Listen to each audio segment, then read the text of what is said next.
तो इस वीडियो में हम बात करेंगे हमारा first main topic Kossel Lewis approach to chemical bonding, उसके आगे फोर्थ सब टॉपिक फॉर्मल चार्ज के बारे में। तो फॉर्मल चार्ज जो है with in the Kossel Lewis approach एक वे है जिससे हम डिस्ट्रीब्यूशन कर सकते हैं चार्ज की विद इन अ मॉलिक्यूल और आयन। इसकी हेल्प से जो है हम मोस्ट स्टेबल लुईस स्ट्रक्चर को प्रेडिक्ट कर सकते हैं। It is calculated by comparing the number of valence electrons and atom has in its free state to the number its assigned in a Lewis structure.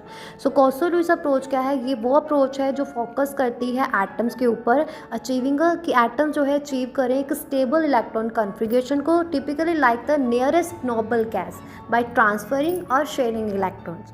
तो formal charge calculation जो है is equal to valence electrons minus lone pair electrons minus half into bonding electrons. So valence electrons कौन से होते हैं? जो number of electrons outermost shell में पाए जाते हैं, और lone pair electrons non bonding electrons होते हैं on an atom in the Lewis structure. Bonding electron जो इलेक्ट्रॉन्स इन्वॉल्व होते हैं bonds in other atoms, that is bonding electrons.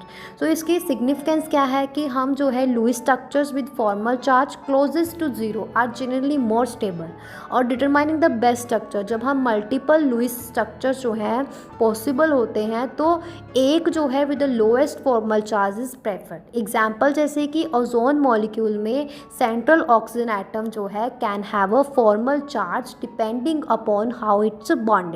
तो अगर ये जो है डबल बॉन्ड बनाता है और single bond, if it forms a double bond and a single bond तो it has a formal charge of zero. और अगर ये जो है दो सिंगल बॉन्ड्स बनाता है तो it has a formal charge of +1। So Kossel Lewis approach जो है वो यूज़ की जाती है फॉर्मल चार्ज में, ये डिटरमाइन करने के लिए कि most likely arrangement of atoms and electrons in molecule और guiding the selection of most stable Lewis structure. Clear है? ओके, अभी नेक्स्ट उसके बाद fifth subtopic limitations of the octet rule.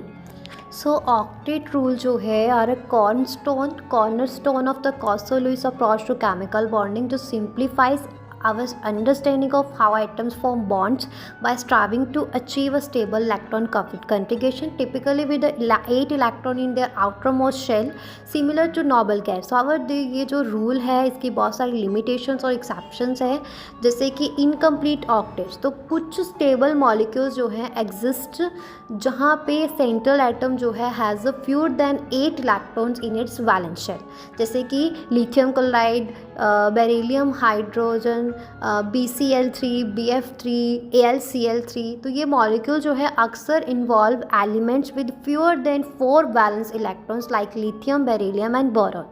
Expanded octets तो एलिमेंट्स जो हैं third period पे and beyond can have more than 8 electrons in their valence shell utilising vacant d orbital, जैसे कि PF5, SF6, H2SO4 और बहुत सारे coordination compounds में ऐसा होता है।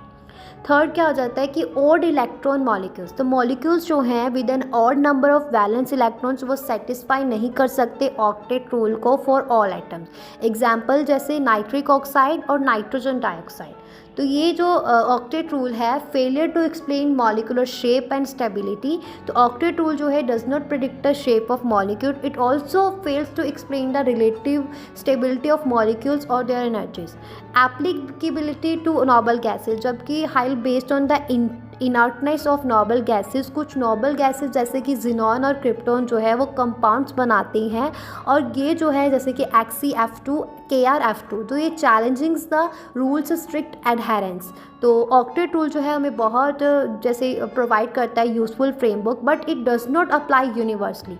Understanding its limitation is crucial for complete understanding of chemical bonding. Clear है? तो यहाँ पे हमारा फर्स्ट मेन टॉपिक फिनिश होता है।